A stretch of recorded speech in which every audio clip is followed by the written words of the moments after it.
Salut, c'est Trado, je suis content de vous retrouver pour l'analyse technique du CFD à risque limité sur France 40, Allemagne 30, Japon 225, US 30, l'équivalent CFD des grands indices. On commence par les précautions d'usage. Comme d'habitude, il ne s'agit pas d'un conseil, il ne s'agit pas non plus de l'opinion de CMC Markets, il s'agit simplement d'une analyse donnée à titre informatif et pédagogique par Tradozer Trading. Et cela ne suffirait à prendre une décision d'achat ou de vente. On commence par le CFD sur le France 40 en données mensuelles, une bougie égale un mois de cotation. Pour l'instant, la tendance demeure haussière. Vous le voyez, le nuage est ascendant et on est toujours au-dessus. Néanmoins, cette tendance haussière est fragilisée, notamment par le fait que nous soyons maintenant en dessous de la moyenne mobile à 20 mois. Les clients CMC qui interviennent sur ce sous-jacent sont généralement à l'achat à 63%.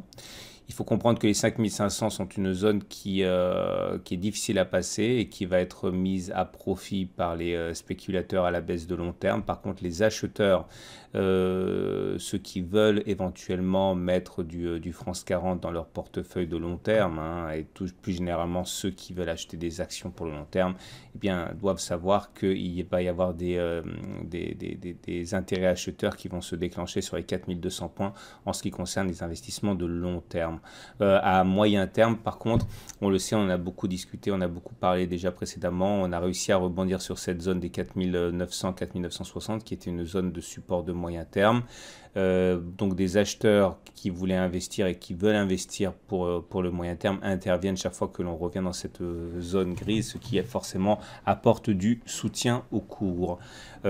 Toujours sur cette unité de temps hebdomadaire.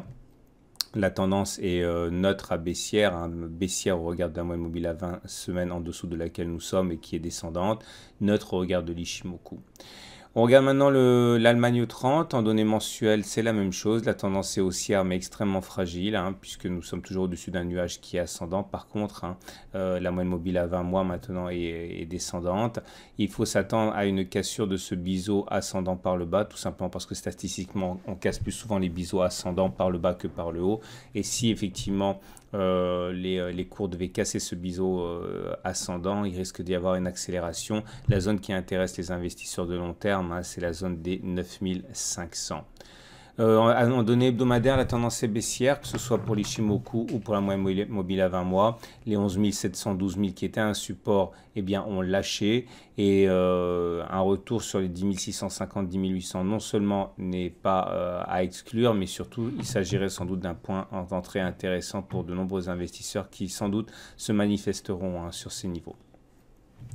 On enchaîne avec l'US 30, tendance haussière pour l'US 30, nuage ascendant, moyenne mobile à 20 mois ascendante. Par contre, on bute bien sur les 26 000 points. Attention au rebond auquel nous assistons depuis une semaine, puisque finalement, on risque simplement de venir s'empaler une nouvelle fois sur cette résistance des 26 000. La zone qui intéressera sans doute les investisseurs de long terme est celle des 18 500 points. Pour l'US 30, en données hebdomadaires, la zone qui intéresse les investisseurs de moyen terme est celle des 23 000, 23 600, qui va sans doute servir de point d'achat pour de nombreux investisseurs. Et voyez comme les difficultés recommencent à se manifester lorsqu'on se rapproche des 26 600 points. Tendance, on va dire, neutre à légèrement haussière pour l'US 30 en données hebdomadaires. Regardez pour terminer le Japon 225, tendance haussière avec le nuage qui monte, avec la moyenne mobile à 20 mois qui monte. Là aussi, on a une résistance forte à 23 000, 24 200. La zone qui intéresse les investisseurs de long terme pour les actions japonaises, c'est sans doute la zone des 16 000 points sur lesquels il devrait y avoir des achats importants. Et en données hebdomadaires, cela ressemble beaucoup à ce qu'on a vu précédemment. On a une zone de support ici, 21 000, dont on a également parlé et qui sert de point d'entrée pour de nombreux investisseurs de moyen terme. La tendance est neutre avec un nuage à plat et une moyenne mobile à 20 mois, 20 semaines descendante en dessous de laquelle nous sommes actuellement. Voilà, donc je vous souhaite une très bonne semaine et je vous dis à la semaine prochaine pour la mise à jour.